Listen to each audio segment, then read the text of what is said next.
Dans substance, l'humain accède au sens.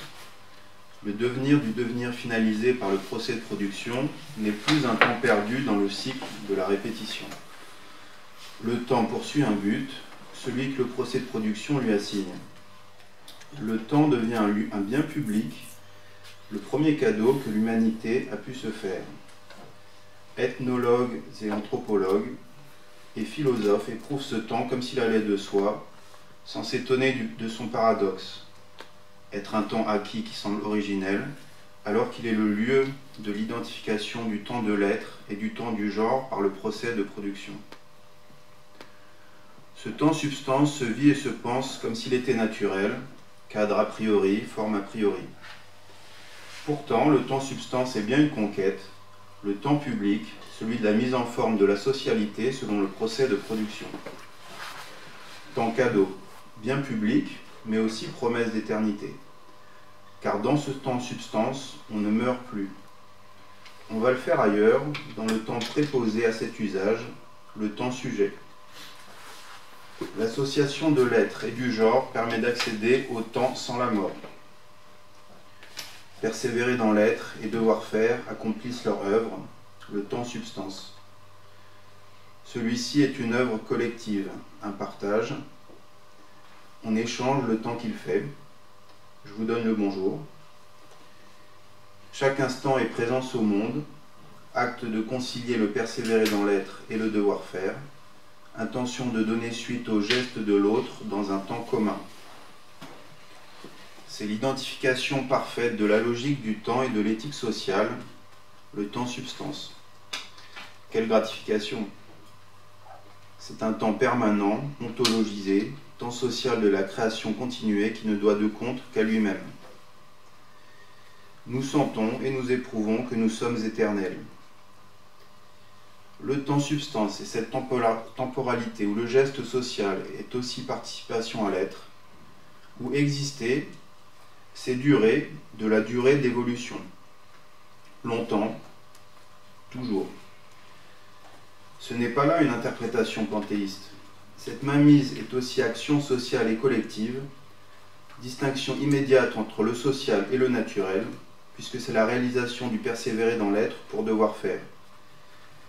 C'est le collectif qui agit, c'est déjà la praxis qui ordonne.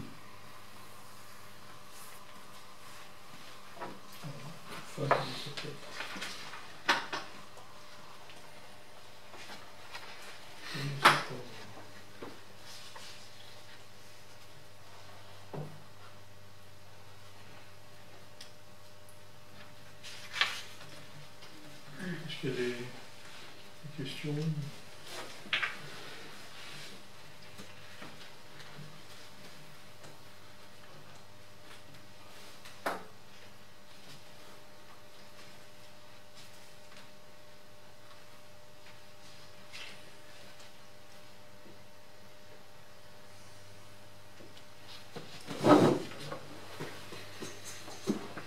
C'est toujours l'histoire du temps substance qui revient. Donc, avec le temps substance, l'humain accède au sens. Alors, au chapitre suivant, on va attaquer Seller. C'est-à-dire que l'ontologie temporelle, elle est là. Il y a l'air de dire que ce temps substance qui ne va pas de soi est quelque part, par rapport au temps du devenir qui lui est matriciel et informe, est finalement un temps cadeau, un temps, c'est pas ce que je comprends, quoi. C'est une avancée, quoi, d'après ce que je pense comprendre de ce passage, quoi. Ce temps substance se vit et se pense comme s'il était naturel. Cadre à force a priori, forme a priori. Effectivement, c'est un temps finalement qui est donné, que tout le monde pense naturel, mais qui est un temps cadeau, un temps acquis. Ethnologues et anthropologues et philosophes éprouvent ce temps comme s'il allait de soi, sans s'étonner dans son paradoxe, être un temps acquis qui semble originel. alors qu'il est le lieu de l'identification du temps de l'être et du temps du genre par le procès de production. L'impression que là, il a l'air de dire que finalement tout le monde pense que le temps va de soi, que finalement il n'y a pas à s'en préoccuper, que et lui a l'air de dire que non, c'est un temps qui est un temps de création, c'est un temps public qui il invite donc à le voir comme un bien public. Je crois que là, il conclut la réfutation des philosophies de l'anté-prédicatif, philosophie de l'antiprédicatif, qui part du principe qu'il y a une structure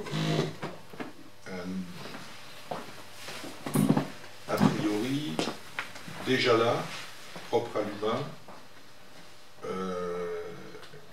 qui est le cadre dans lequel l'humain se développe et le cadre dans lequel l'humain pense et connaît et sait. On l'avait vu dans les premières séances, il y a tout un pan de l'ethnologie, de l'anthropologie et de la philosophie qui se réclame non seulement de ce principe, mais du projet, du programme de connaître et de définir les formes mêmes de ce principe. C'est ce que Kluskar identifie comme les néo-kantismes, au sens très large du terme, pas au sens historique du courant néo-kantien allemand, ou français, il y en a eu, mais au sens de après 30, quoi. Kant étant une pierre angulaire de ce genre d'approche théorique. Et d'ailleurs, il emploie les termes même de Kant, parce qu'il parle de forme a priori. L'espace et le temps, chez Kant, c'est des formes a priori de la sensibilité. Et elles sont chez Kant les prérequis de toute connaissance possible. Et donc constitutives de l'homme et de l'esprit humain. Donc Kluskar ne dit pas ça, il dit exactement le contraire. Il dit, je viens de vous montrer que ce que certains philosophes, anthropologues, etc., identifient comme des formes a priori, c'est le produit d'un long processus, qui est le processus du développement de la praxis et de l'émergence du temps social, du temps substance. Donc pour moi à cet endroit-là, il revient sur les critiques antérieures pour acter le fait qu'il les a confirmés, validés, renforcés par tout ce qui précède.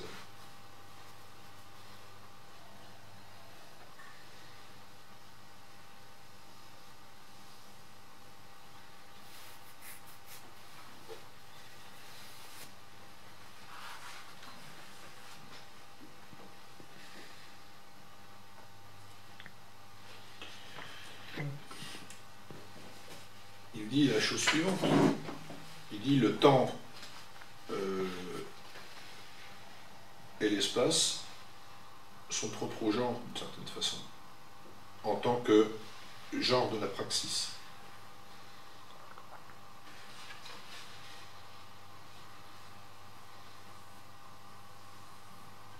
De l'espace, il en parle au... Mais la question de l'espace est réglée à partir du moment où l'espace devient en quelque sorte réceptacle, locus du temps. La catégorie essentielle, c'est le temps. Oui, c'est ça. Parce que c'est dans le temps que la praxis se développe, et l'espace socialisé, c'est l'espace repère du temps, en fait. C'est ça qu'il dit dans le paragraphe là, 4. Mesure du temps, repère du temps.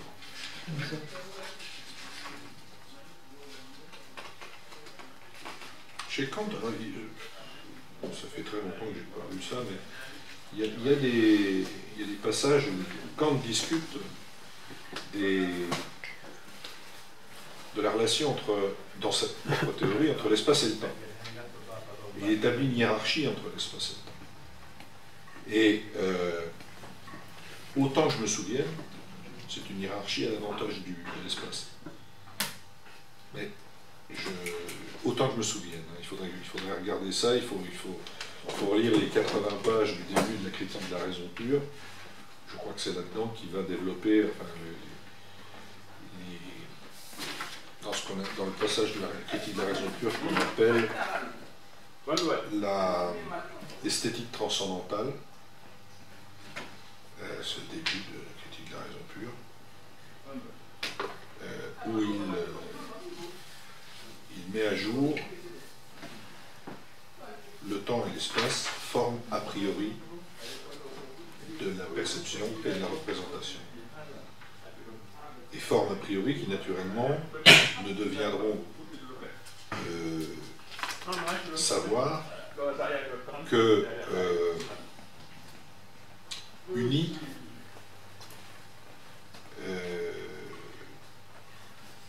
aux formes a priori de l'entendement, aux formes a priori de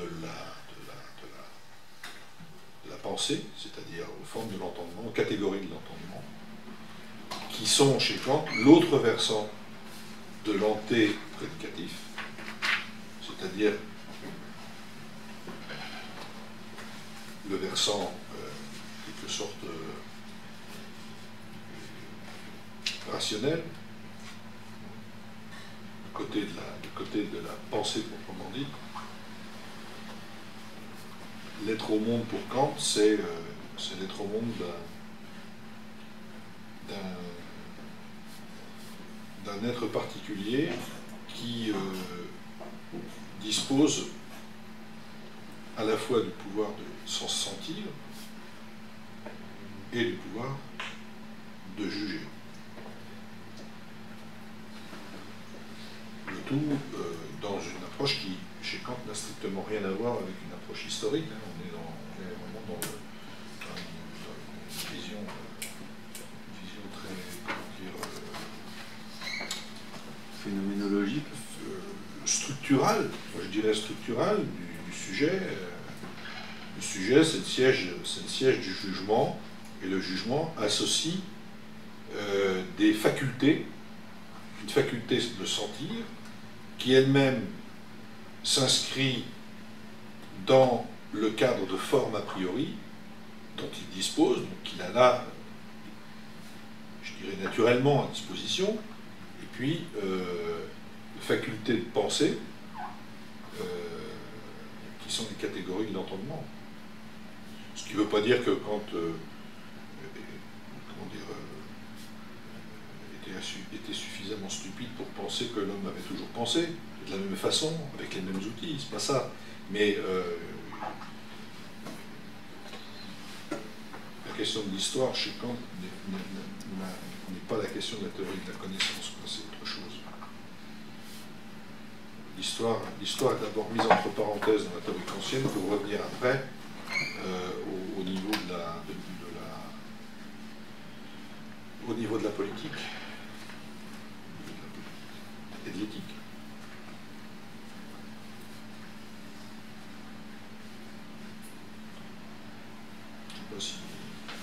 Mais on voit bien comment ces deux pensées-là sont irréductibles.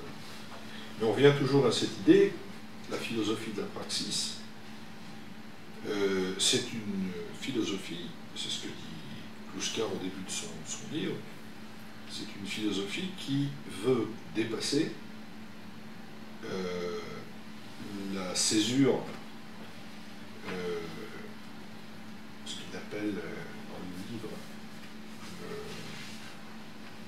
yalta de la pensée.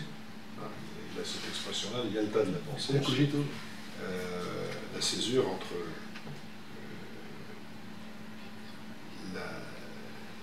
la sensibilité et, enfin, pas la sensibilité, l'empirie et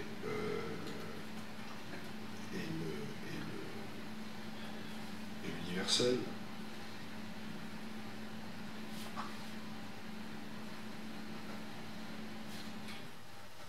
Et pour le faire, pouvoir dépasser ça, il faut reconstruire le parcours qui va de l'être à l'être social et comprendre comment la praxis produit l'être social. C'est ça l'enjeu fondamental du bouquin. C'est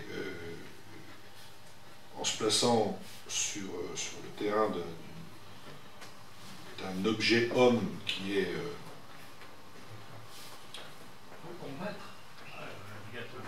principiel en quelque sorte, même si je pense qu'il y a dans le livre beaucoup de références à la connaissance qu'on peut avoir de l'apparition de l'homme, l'histoire qu'on peut avoir à la fois de l'évolution du genre humain, depuis les premières formes de dominisation jusqu'à aujourd'hui. Il y a ça, c'est évident.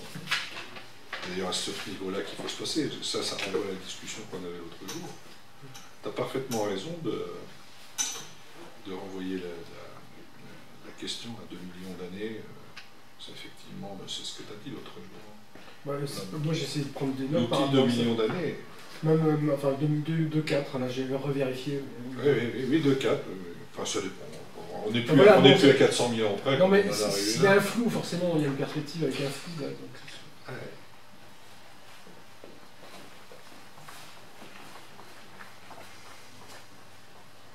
Mais Kluskar se dit que c'est par ce détour-là que l'on peut combattre le yalta philosophique. Et que si on n'est pas capable de reconstruire, de rendre compte d'un schéma cohérent d'émergence de la vie sociale via une praxis dont on explique les raisons pour lesquelles elle existe. Pourquoi y a-t-il une praxis? Pourquoi à un moment, ça se met à ne plus marcher pour l'homme comme ça a marché pour les autres? Tout simplement parce que l'homme est dans des conditions naturelles qui sont des conditions tout à fait particulières qui ne lui permettent pas de survivre. Et donc,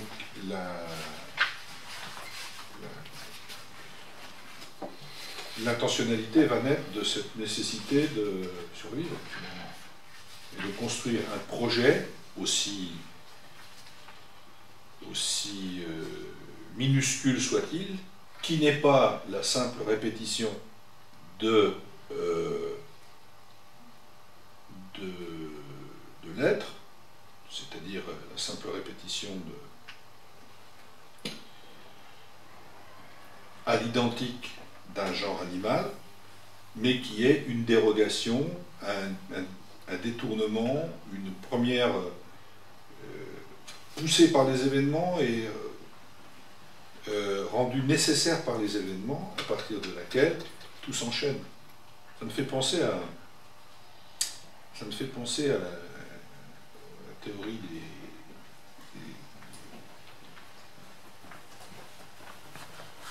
des matérialistes de l'Antiquité, des atomistes.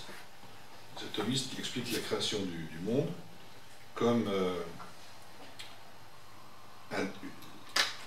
la dérivation d'un atome.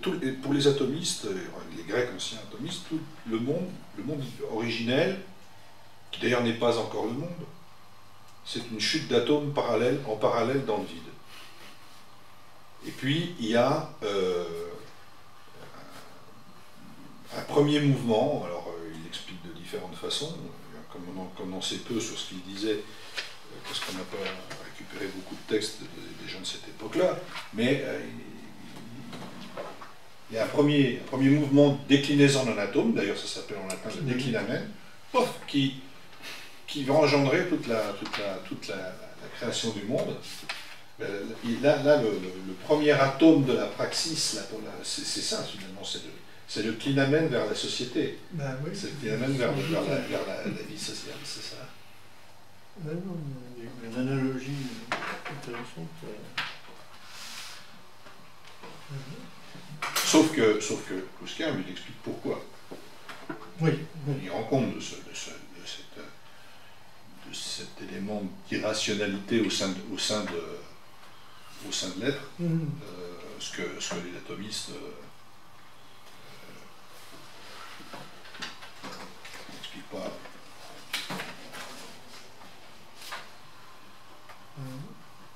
Peut-être qu'il faudrait pointer, là, comme dans la page 90, là, repointer le fait qu'il est critique par rapport au manque d'étonnement, quoi, des ethnologues et anthropologues, philosophes, quoi, qui éprouvent le temps comme s'il avait de soi.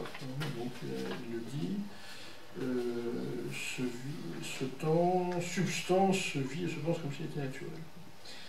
Et en fait, il a montré avant que c'était effectivement ce qu'il appelle, et ce qui lui peut-être vaudrait justement le qualificatif de substance. Voilà. Ce temps, il n'est pas, il est un temps qui charrie le passé, le présent et le futur.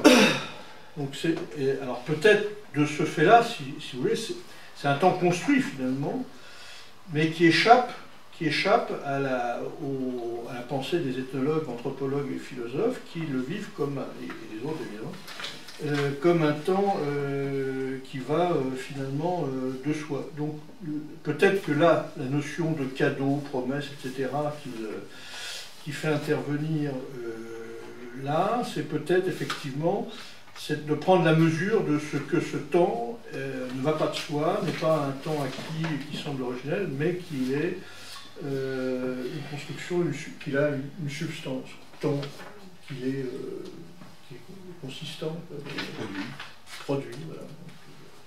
Et tout en se prévalant de ne pas être une interprétation panthéiste. Quoi. Il le dit à la fin, ce n'est pas là une interprétation panthéiste. Voilà, donc moi je pense que là, ce qu'il met à jour, c'est le fait qu'il pointe à la le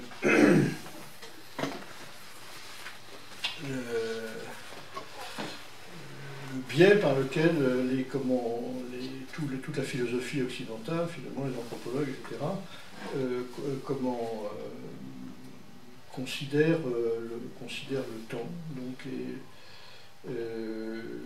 voilà, donc c'est un peu comme ça, moi, que je prends ce passage qui est un peu, là aussi, par moments assez troublant, quoi, mais bon... Celui qu'on vient de dire, là, tu veux dire, ou un autre? Comment? Celui qu'on vient de dire ou celui qu'on vient de dire aussi. Moi, je dirais que là, ce qu'on a lu aujourd'hui, c'est quand même assez consistant, voire énigmatique, mais donc qui trouveront peut-être leur éclairage par la suite. Je vais... Peut-être il y a peut-être une pause, mais vas-y. Deux mots pour dire que par rapport au passage où il parle de Lévi-Strauss, ouais. Aux ethnologues en général, mais c'est essentiellement Lévi-Strauss qui est visé, et toute l'école de Lévi-Strauss, le structuralisme. Je suis tombé sur un article récemment qui fait état d'un ultime article de Lévi-Strauss sur l'histoire, ouais.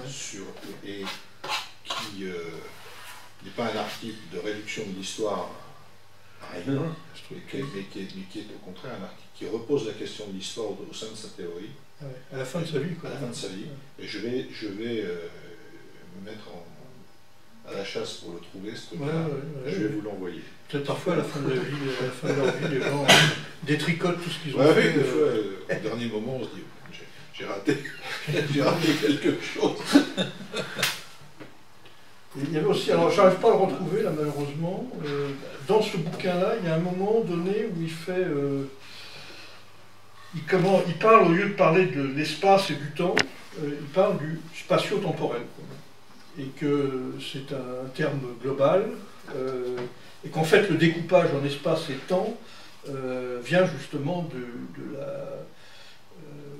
des catégories,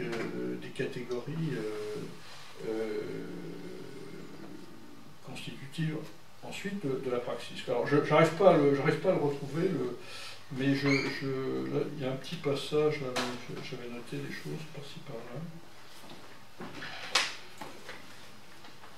Non, j'ai pas le moment où il dit ça, mais en gros c'est... Ah si, tiens là, oui.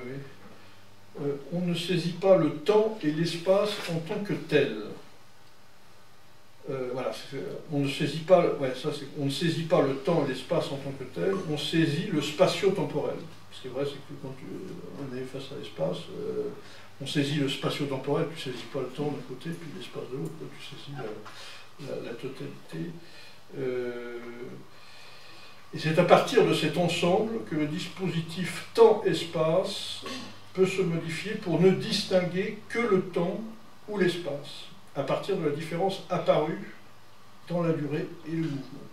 Alors je ne sais pas où j'ai piqué ça, j'ai dû faire un copier-coller de ça quelque part. Et donc là où il montre en gros qu'effectivement le fait de séparer l'espace et le temps est quelque chose de